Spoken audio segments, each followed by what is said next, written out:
Have you heard about Greg? It's a new documentary introducing us to an investigative reporter, author, and public speaker who's battling Alzheimer's. Greg is joining us now from Cape Cod to talk about making this film that hits theaters nationwide next month. Hello, Greg. Nice to see you. It's an honor to be here. Thank you.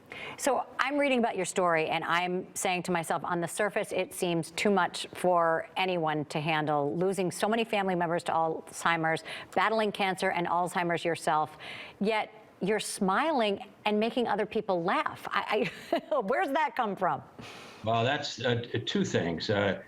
Probably comes from my faith. I'm Irish Catholic, and my humor. I think that sometimes comes together with the Irish. And I lost my maternal grandfather, my mother, my dad, and paternal uncle to this demon of a disease. And as a career journalist, I could have laid down and felt sorry for myself, but I chose to write about it. And what I did is, when I had my diagnosis that came after two serious head traumas that I probably shouldn't have survived, I was afraid that I would forget all of the past. And so I wrote down about 2,000 pages of notes, anecdotes, and things along that. And I wrote the book from there with the help from others, among them Lisa Genova, who's a very good friend of mine, lives in the town over, and she wrote the New York Times bestseller, Still Alice.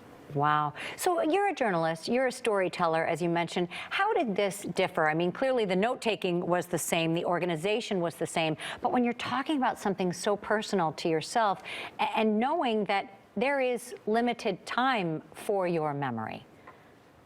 Yeah, and there are a lot of, and that's a great question. There are a lot of stereotypes about this disease, and most of them are inaccurate.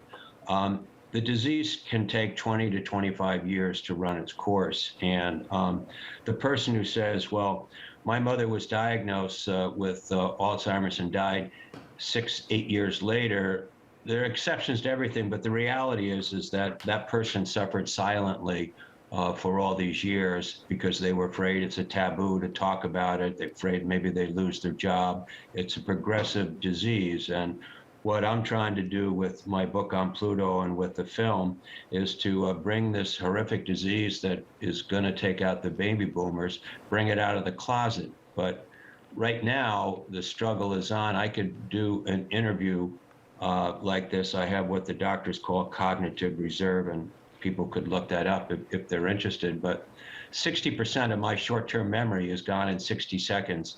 I see things that aren't there. It's hallucination. I go into tremendous rage. You put me in a room where the people that are there that I've known all my life, I don't know who they are. And it's just a loss of self. It's, it's like losing a sliver of your brain every day. Wow. Yeah, you compare it to a terror threat. I thought that was an interesting analogy. Yeah, it is, and it's like being in the dream. I think a lot of people can relate to it when you're running away from the boogeyman, and the boogeyman's getting closer.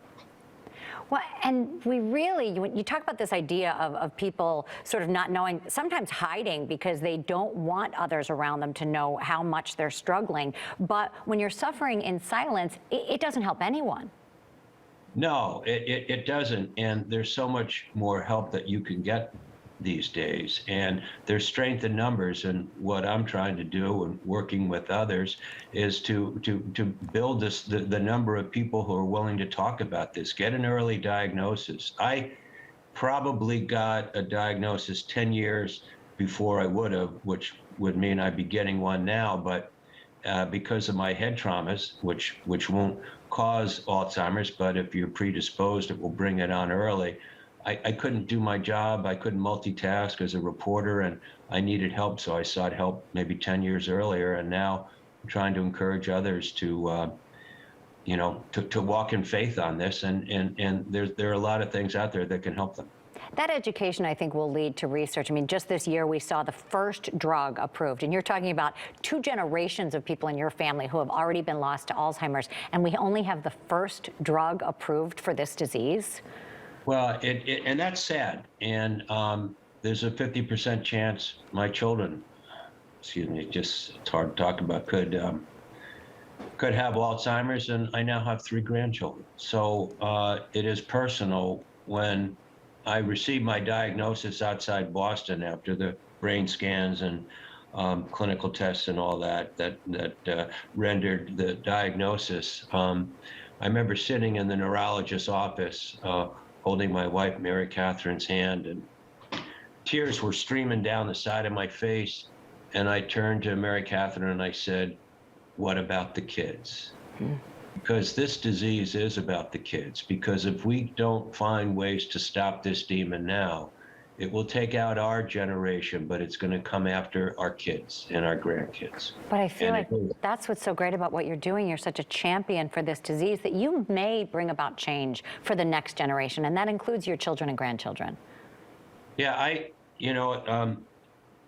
I'm no hero. It isn't about me. I'm trying to do my job as a journalist. And there are times when I've gone to bed at night when I've asked the Lord to make sure I don't wake up. And there's twice, I'm not proud of it, where I tried to take my life. And I heard from God. Some people call that the universe, but I'm more traditional. I heard, do your job. It's not your time yet. Wow, Greg, well, you may not consider yourself a hero, but I can certainly say that you are a champion for anyone who's been touched by this disease, both now and in the future. So thank you for everything that you are doing and continue to do, and I wish you the best. Filmmakers, by the way, in Los Angeles, Steve Eccleston, Brad Ball, and others, they deserve a lot of credit. I'm just in the horn section here. The horn section is very important, though. We all know that. Greg, thank you so much. So I know you at home probably want to see more. Have You Heard About Greg is in theaters beginning next month. If you want more information, check out social media or visit HYHAG.com. We'll certainly have a link on our webpage if that's easier for you, WGNTV.com/midday. Thank you for joining us today, Greg. Thank you. God bless.